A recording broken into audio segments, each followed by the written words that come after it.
2, 1. Hi, my name is Jessica Bayhaw, and I'm one of the prevention education specialists with Great Rivers Regional System for Addiction Care. And we are continuing with our This Is My Story series that we've been doing. And today we have Ryan. Ryan is in recovery and has agreed to tell his story. And so, Ryan, I'm going to go ahead and turn it over to you and let you tell everyone who you are and just tell them your story. Thank you, Jessica. Well, I'm an addict named Ryan. I'm 39 years old. My clean date is July 19th, 2017. Coming up on 3 years. And it's the longest I've been clean ever in my life. And I'm super excited about that. But at the end of the day, I know I only have just for today. So I'm going to go back. I always like to tell a little bit of my past and where I came from to give a better perspective of how I got to where I am today. I was born in Millersburg, Ohio. When I was 11 months old, my dad killed my mom in a drunk driving accident and moved me and my 2 older sisters down here to West Virginia. My dad was an addict. He was a very mean drunk. He was very abusive. Um, and I think my sisters reminded him of my mom because they always got the brunt end of the abuse.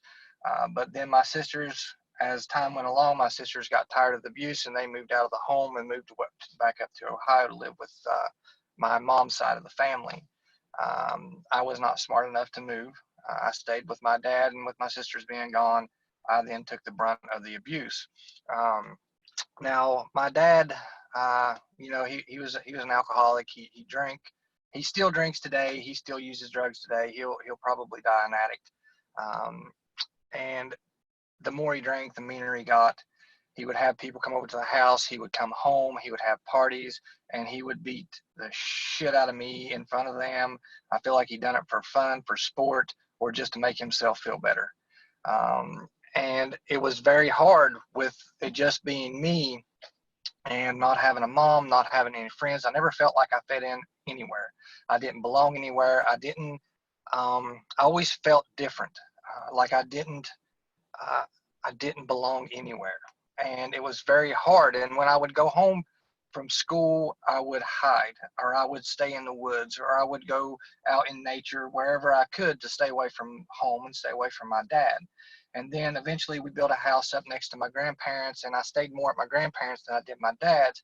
But when I was 8 years old, I took my first drink of alcohol, and my dad gave me my first drugs.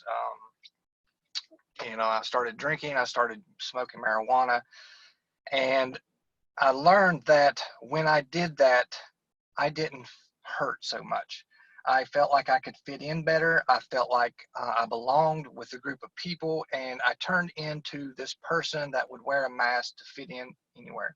I was a chameleon. I could fit in and blend into any environment, to any crowd, to get what I wanted. And what I wanted was attention. I wanted to be accepted. I wanted to be validated. I wanted to have true friends, which I never had before. And I felt like I had that when I was using drugs. But it didn't stop the abuse. And when I was, when I was 17, I dropped out of high school, and I married my wife when I was 18. Went to work full time. She had our first son when I was 19. And she was an addict too. And our disease continued to progress. And as it got worse, we began to feed off one another. We were very toxic after a few years in active addiction together. And I would be trying to get clean, and she would still be using, and I would end up using again, or vice versa. It would work the other way around. And then we had my daughter a few years later, about 6 years later. And still, it wasn't so bad that we couldn't maintain employment or a healthy home for our kids, but it was getting worse as time went by. And then it got so bad that I got this new job for Asplund, and while I was there, my uncle gave me, he hit me with a needle for the first time I'd ever used a needle before, with morphine. And I was lost and found and destroyed every aspect of my existence. But I just knew in that moment that that was what I was going to do for the rest of my life, because and I suffer from PTSD. I have panic disorder, bipolar disorder, um, panic disorder, and ADHD. But when I use, I have none of the symptoms of that. None of them. I didn't have the flashbacks of the abuse anymore. I didn't see my dad coming at me in the middle of the night to hit me over the head with something or punch me in the face. I did not have that. It just went away. It was gone. And I loved it. I loved it. But the problem became that I didn't feel, not only did I not feel the emotional turmoil of my past, I did not feel the emotion or the connection or the love and joy in the present either. That all went away too, but I didn't realize it. I didn't realize that I didn't love my kids anymore. I loved them inside. I knew I did, but I didn't feel it like I once did. And then it continued to progress.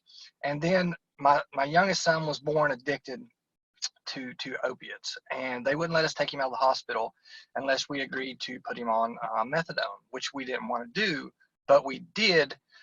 Um, we did because they wouldn't let us take him home if we didn't agree to first. But secondly, because when he came home with that substance, we watched that baby go through withdrawals day after day after day, knowing that we were taking his medication.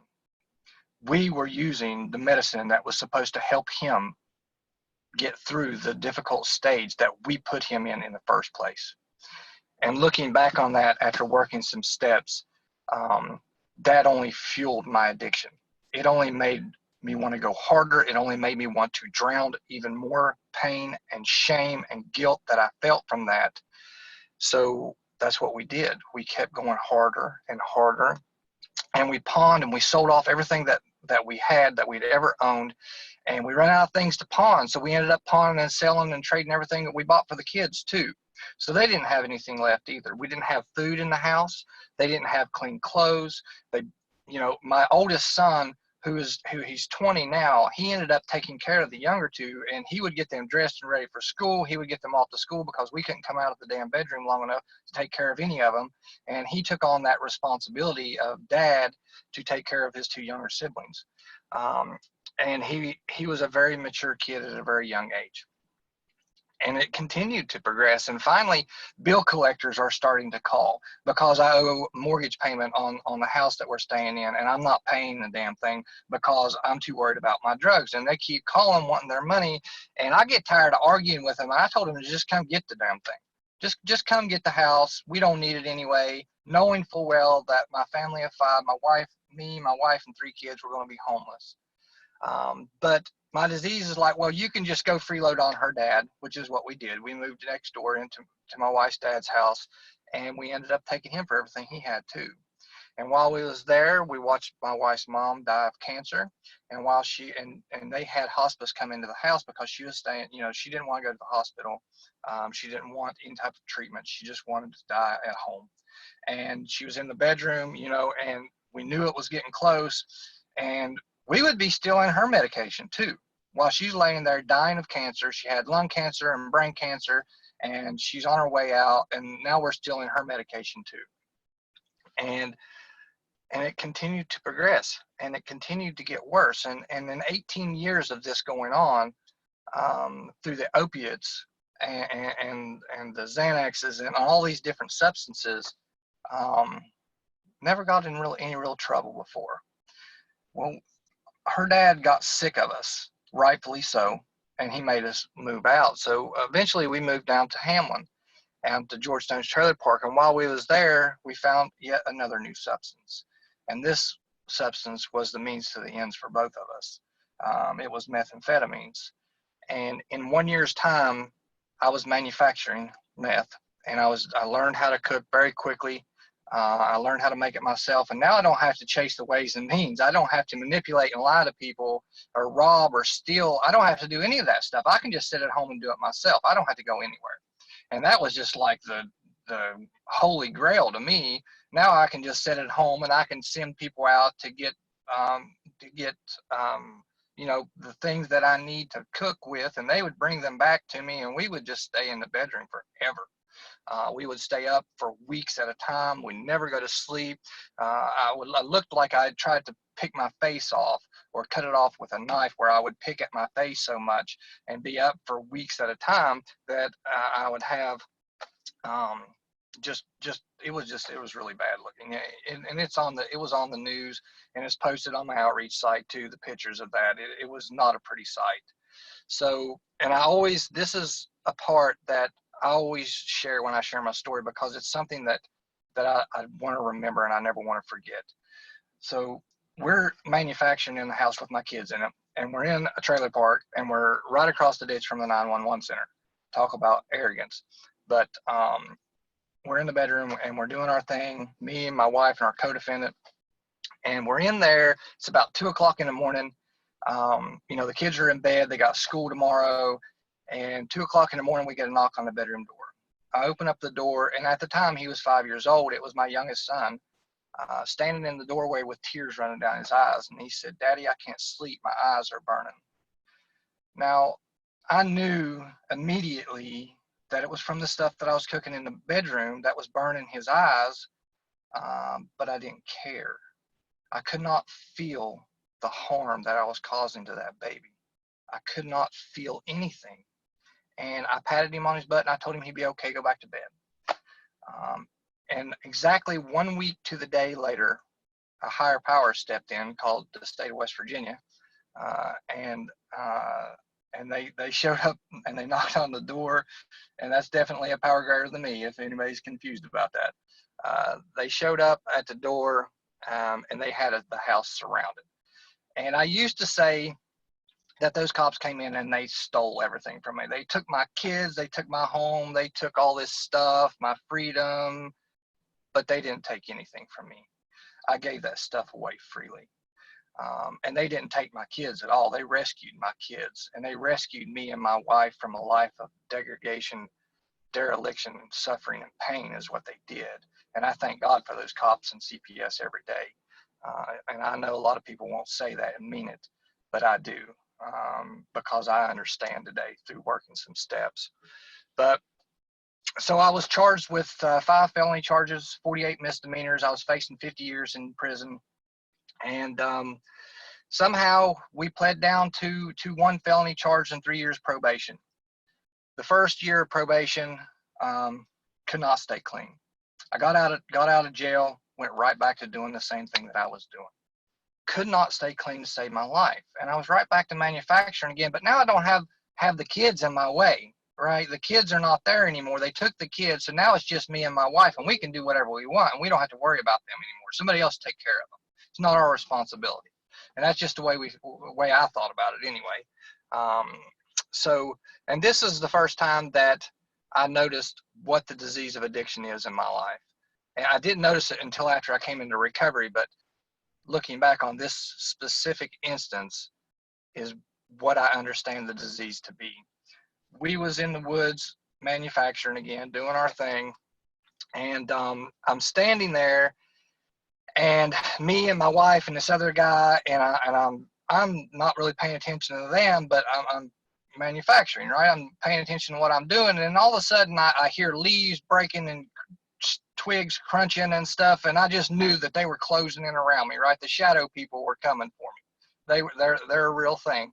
The shadow people are real, and I just knew they were closing in around me. I knew the law was coming, or somebody was coming to see us or catch us. And I looked up, and my wife is gone, and this other guy's gone. I didn't see the other dude for like 4 weeks. I don't know where he went.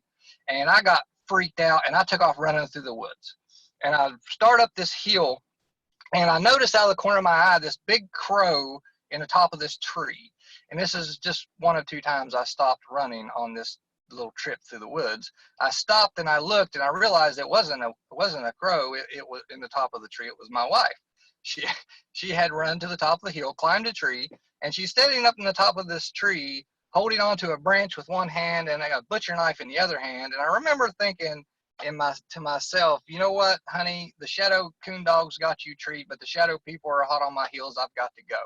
So I took off running again, and I ran through brush thickets and briar thickets, and I was getting cut all to pieces. And I stopped somewhere along the way and to do some drugs, and then I took off running again.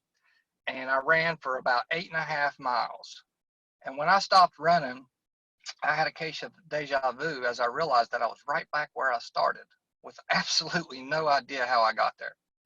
I'm trying to get as far away as I can because these people are after me, and damned if I didn't end up right back where I started.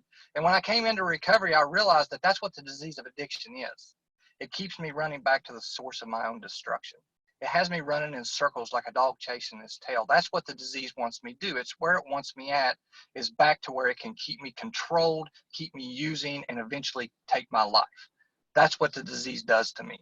It's repeating the same mistakes, expecting different results. But by the end, I was repeating the same mistakes, knowing full well the results. I just didn't care anymore. I just didn't care. I had come so low in my life that I wanted to die. I was trying to kill myself because I could not stand the pain of living without drugs. I did not know how to live with or without drugs anymore. It was a destructive force in my life. And then finally they sent us back to jail because we kept failing drug screens, and they sent me through 28-day treatment over at Pinecrest. And I went through there and I was introduced to the fellowship that I'm a part of. And while I was there, I went through long-term treatment at Laurelwood Transitional in Huntington, and my wife was at her place of Recovery Point. And while I was there, I found something that I was not looking for. I was not expecting. I found people that understood. I found people that I could relate to, that I could hear, and that did not judge me for where I had come from or what I had done. And they only cared about what I wanted to do and how they could help. And they would tell me things like, we'll love you till you can learn to love yourself. We believe in you until you believe in yourself. They would tell me these things. The first person that told me that they would love me till I could love myself, I remember laughing in his face and turning and walking away because I thought he was full of shit.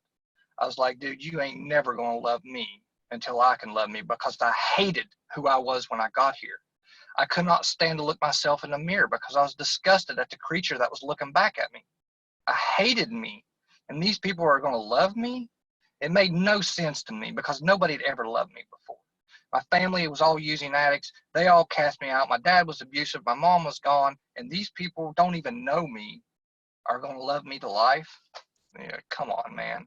I was very skeptical, to say the least. And I stayed clean for about 5.5 months, I had a sponsor and I was working steps. I was going to meetings. I was going to 14 meetings a week, but I was missing something. I had reservations, and I was not willing to change the way I live my life because the disease of addiction has not got the first thing to do with drugs. Nothing. The drugs is just a symptom of my problem. It's just a symptom of the disease. But when I put the drugs down, I have many other symptoms. I still want to fill that void with instant gratification so I don't have to deal with living life on life's terms. I don't like the way I feel, and I don't know how to deal with it. So I use things outside me to cover that up, whether it be money, women, sex, gambling, shopping, it doesn't matter. It's all the same disease. And I will use anyone or anything to make me feel better. And hurt people, man. That is a fact. And I was hurting when I got here. And I would keep everybody at arm's reach, never letting anybody in too close, because if I knew who I truly was, they would surely reject me. So I'll just reject you first. I'll keep you pushed back far enough so you're, because I don't want to be hurt. I don't like to be hurt, man. And if I let you in too close, you're going to hurt me. So I would just keep people out, and I would not be of service, and I would not apply principles to my life. I was still being dishonest and deceitful. I was still manipulating people to get what I wanted. I just wasn't ready yet. But something funny happened. I went back out and I got high again, and this is where I found that gift of desperation, because like I said about the running in circles with the disease of addiction, the same thing happens with recovery. You know, I was trying to run from my disease and kept coming back to the source, right? Because that's the only thing in my head that was talking was the disease. I didn't have anything else up there talking. But now I came into recovery and they planted this seed in the other side of my head. It's called the seed of recovery. And that scared the shit out of me too. And now I'm running from that. And I ran back to where the disease was telling me to go. And now I'm using again. But I've got that seed that's growing a little bit now. It's turning into something different. And it was scary. But I just knew that I needed to understand it. I'm a very analytical person. I gotta understand some stuff, man. I can't help it. So of course I run back to the source of my solution now. I ran back to the rooms of the fellowship that I'm a part of. And I went back through 28 day. I went back through Laurelwood Transitional. This time I stayed and I graduated. I got an apartment around the block. And while I was there this time, people started to support me in other ways. They started to motivate me to positive change, not just with my recovery, but in my life too. They started encouraging me to go back to school.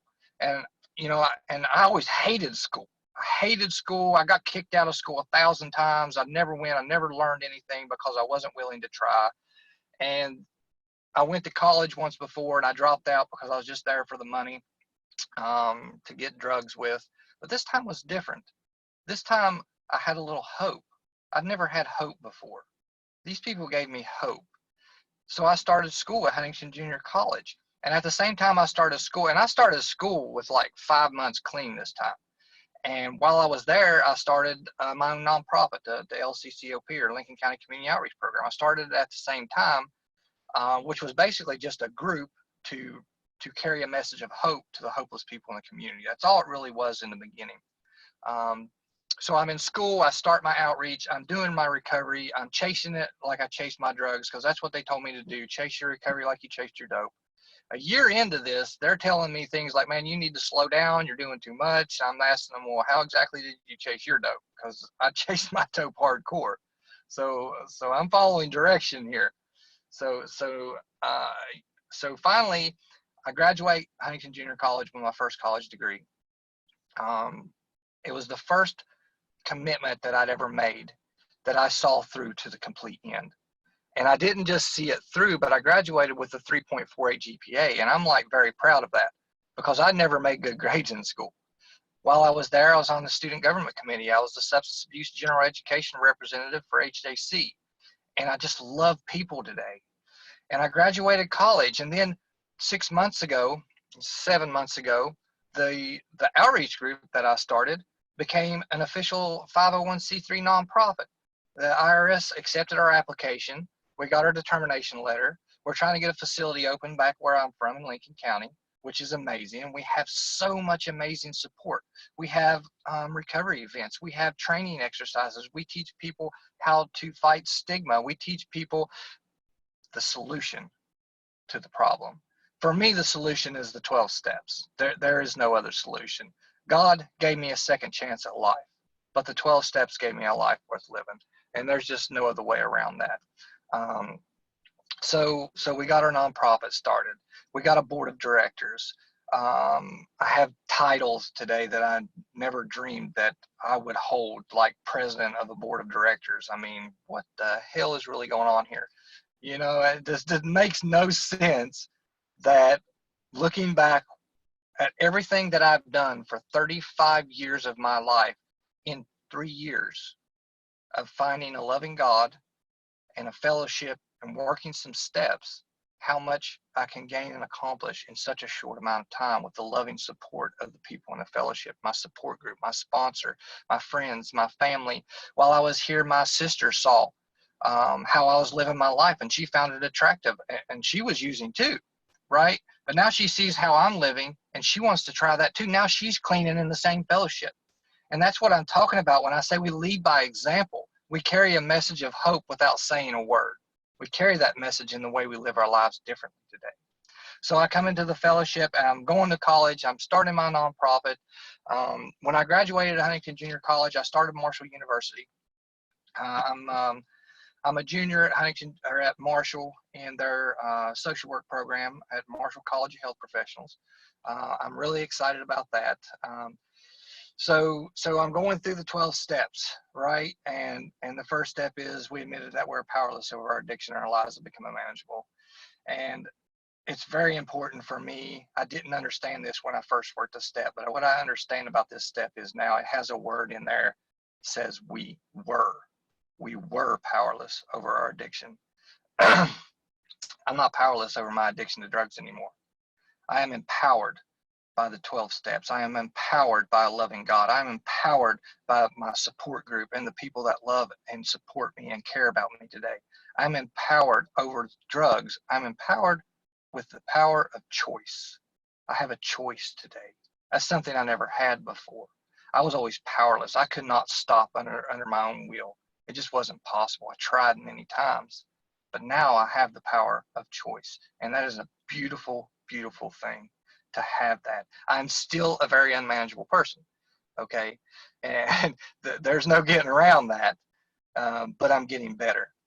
And there's two types of unmanageability. There's outward unmanageability, the kind that everybody around me can see and affects other people. It affects my family, my friends, my support group. And then there's the inward unmanageability. And the inward unmanageability is what I struggle with the most today, because now I don't have anything outside of me to help me deal with what's going on within me. The only way out of that is through it. And I get that today. So now when I'm struggling, I can't sit alone with myself. I can't. I need to talk about it. I need to share about it. I need to reach out and call my sponsor. I need to attend a meeting, or I need to write about it, which is what my sponsor always tells me to do. You write about it. We do a lot of writing in recovery, but it serves a very, very positive purpose. The power of the pen is unmatched. Okay, there's just no way around that. And then I started working that second step, and we came to believe that a power greater than ourselves could restore us to sanity. This step I struggled with in the beginning because it didn't really make much sense. I had no problem understanding what a power greater than me was, because two addicts working together to find recovery or positive change is a power far greater than me standing alone with my disease. That is pretty evident. It's not hard to figure that out for me. And that's what I used in the beginning. I used other people as my higher power. I used the fellowship. I used principles of the program. I used the house that I was in at Laurelwood. These were all powers greater than me standing alone with my disease. The part that confused me about this step was this restoration to sanity. How are you going to restore me to something I'm pretty sure I never had? Okay, I'm pretty sure I was born batshit crazy. All right, so I want some sanity here, right? You're telling me you're going to restore me to sanity, but I don't think I ever had any. So this don't make any sense. So I'm working this step, and I'm trying to practice, and I'm trying to apply it, and I find some hope in the ability to ask for help. And that's what the second step is for me. It's basically I learned to ask for help. 1 is the problem, 2 is the solution, and 3, I'm going to make a decision on which one I'm going to live on the rest of my life. Am I going to live in the problem that I wrote about in 1, or the solution that I found in step 2? So I learned in step 2, I read this piece of literature that it said, and this was the only reason I got past this step, it said that the restoration process in step 2 is not to be restored to a state that I once was, but to the state God always intended me to be. And I was like, dang, man, that makes sense to me. I can understand that a lot better than trying to go back to something I don't believe I ever had. God don't want me to be back where I was. God wants me where I am today. God wants me growing spiritually and increasing my conscious contact with the God of my understanding. That's what God wants from me. And trying to discern in step 3, because I'm making this big decision in step 3 to turn my will and my life over to the care of God of my understanding. This is a huge step because I don't know what God is at this point. I'm using other people as my higher power because I believed in God, but I hated God when I got here. I did not like to use the word God. I didn't want to hear the word God. If you'd showed me a Bible, I'd have been as likely to spit in your face as I would to listen to anything you had to say. I resented God because I believed God cursed me to live the life that I had lived, that it was all his fault. I had burned every bridge with every person I ever come in contact with, so I had no human left to blame. So I only had God left to blame. So I didn't want to talk about God. So I'm working this step, and I'm trying to understand what it is that I'm turning my will and my life over to. And I used step 2, and I turned it over to other people. I turned it over to my sponsor. I turned it over to my step work, to the fellowship. I turned it over to being of service to God, the fellowship, and other people. And I have used that for a very long time. But as I've worked the steps, my understanding of God has evolved too. And I made it through step 4 with the most amazing experience that I'm not sure I'll be able to adequately put it into words, but step 4 is beautiful. And I always get upset when I hear people demonize step 4, because step 4, we're going to make a fearless moral inventory of ourselves. And then we're going to admit that to God, ourselves, and another human being. But in step 4, I wrote this step. It took me 6 months to write this step. And I made it to the last question. And the last question says, is there anything that I feel I needed to share with my sponsor that I have not written in this step? And I'm thinking, well, of course there was. There's a reason I didn't write it. I don't want to share it, you know? So I sit on this question for another 3 months, unwilling to write it. I know the answer, but I just don't want to write it down, right? I want to procrastinate. I want to hold on to that. I'm scared to death is the exact nature of this, is I'm scared of sharing my most deepest, darkest secrets with another person from fear of criticism, ridicule. They'll make fun of me. They're going to judge me. All this crazy stuff that my disease tells me is going to happen, despite the fact I know this human being will never do that. My disease tells me he will. So I sit on this, and finally I write it. It took 4 4-hour settings to read my 4-step inventory with my sponsor. I put a lot of work into my 4-step, and I make it to that question out of Beach Fork for the last setting, and I freeze. I'm sitting on this question, and I just don't want to read it. You know, I'm scared to death, and I freeze, and my sponsor's like, "Are you okay?" And I'm like, "No." I said, "Can we just skip this question and move to the next?" He's like, "No, we ain't doing that." Damn it. So I pray and I ask for guidance and courage and the power to carry this out. And I finally work up the nerve to share this with my sponsor. And what was amazing was he offered me the exact opposite of everything my disease was telling me I was going to get. He offered me nothing but empathy, compassion, and understanding. And that was the most freeing experience of my life. It was also the turning point of my personal recovery. It was amazing. And I thought to myself, if I could gain such freedom from only 4 steps, why in God's name would anybody want to stop here? It makes no sense to me. So I continued to work the rest of the steps. I'm not going to go through all 12 steps, but, you know, and I always skip over 5 and go to 6 because we share those two relatively the same way. And I did not have much of an experience with 5. It's complicated with my sponsor family tree. So step 6 is we're entirely ready to have God remove our defects of character. When I started this step, the key principle in this step is perseverance. And it's very important for me to understand that it's not about the writing of the step or the sharing of the step. It's about the application of the step. Every step has principles in it, spiritual principles. You know, like 1 is honesty, open-mindedness, willingness, humility, and acceptance. There are 5 principles in step 1, but they carry on through the rest of the 12 steps. And in 6, it's perseverance is one of the key principles there.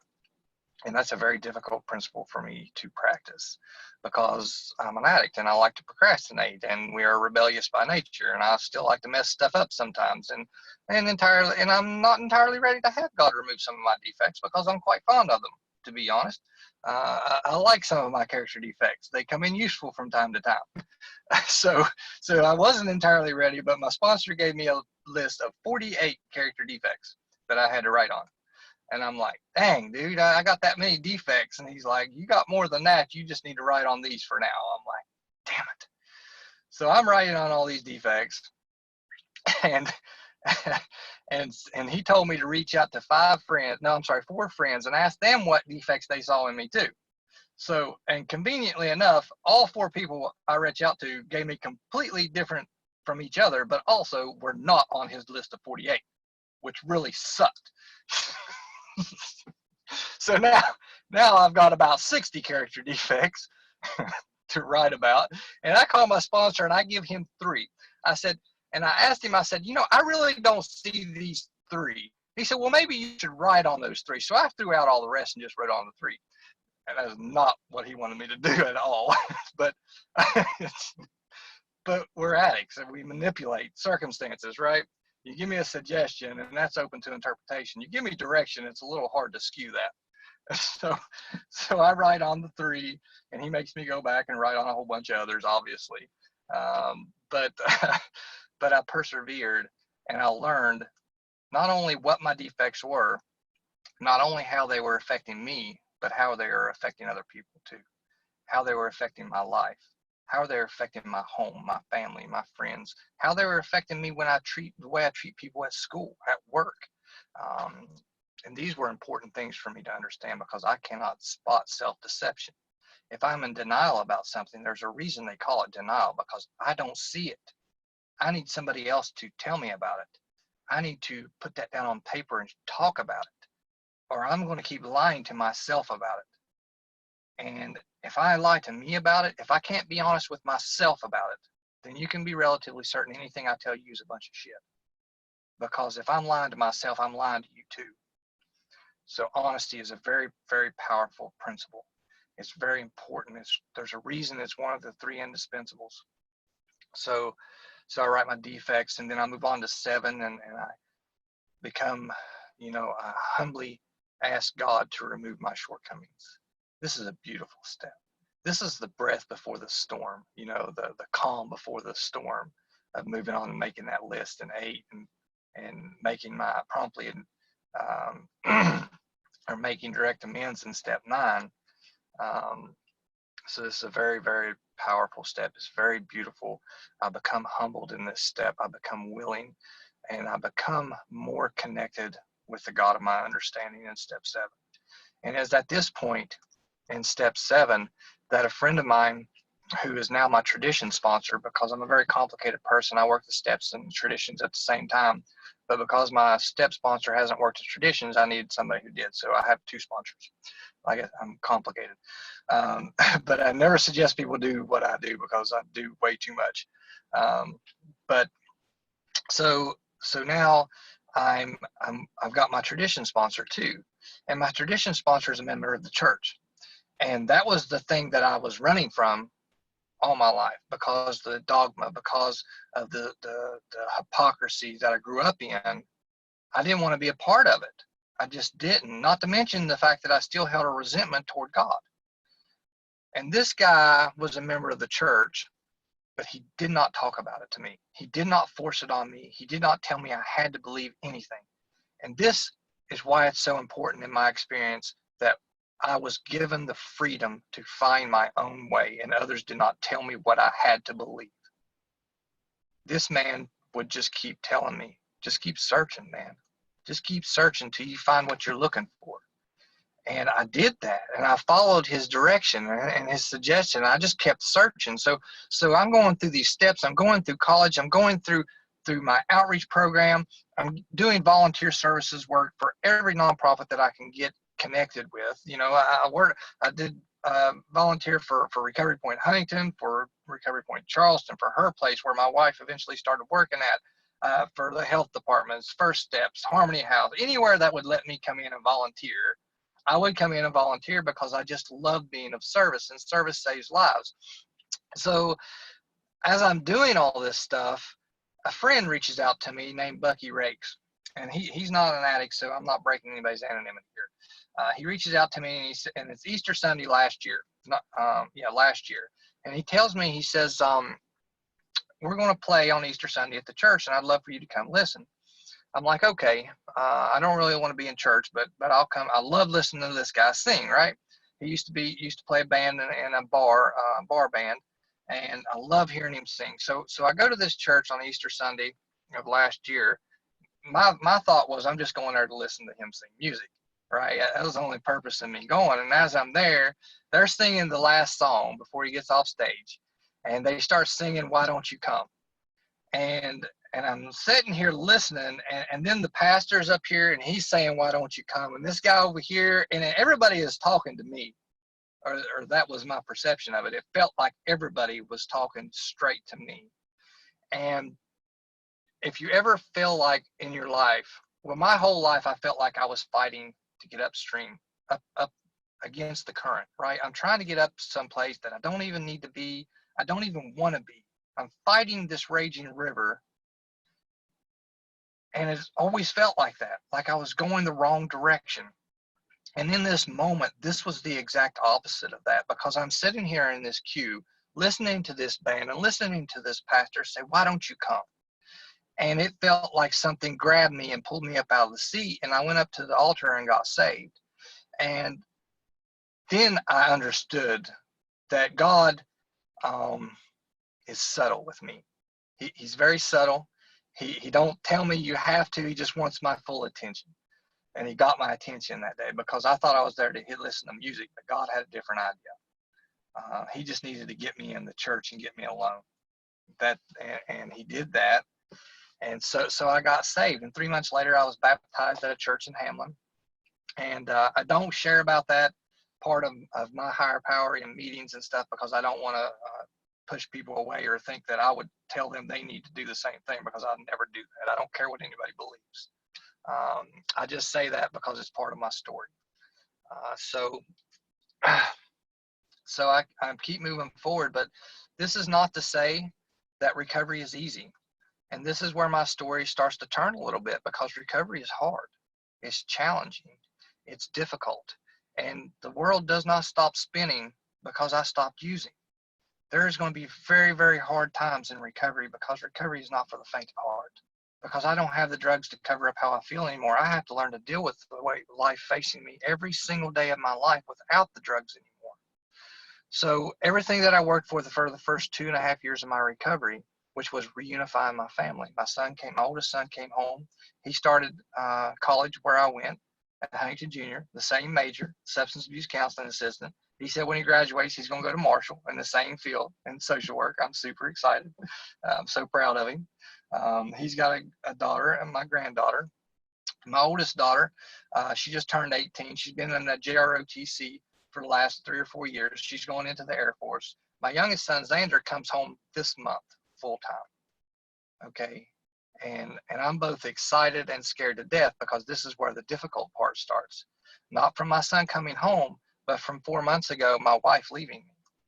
Okay. I've been with my wife for 24 years, and I had never experienced such pain and turmoil in my recovery, or maybe my life, as I did being separated from my wife. It got so bad that I ended up, but God was with me the whole time, because I never used through any of this. The most painful thing in my life, I did not have to use over today. I had to reach out and ask for help.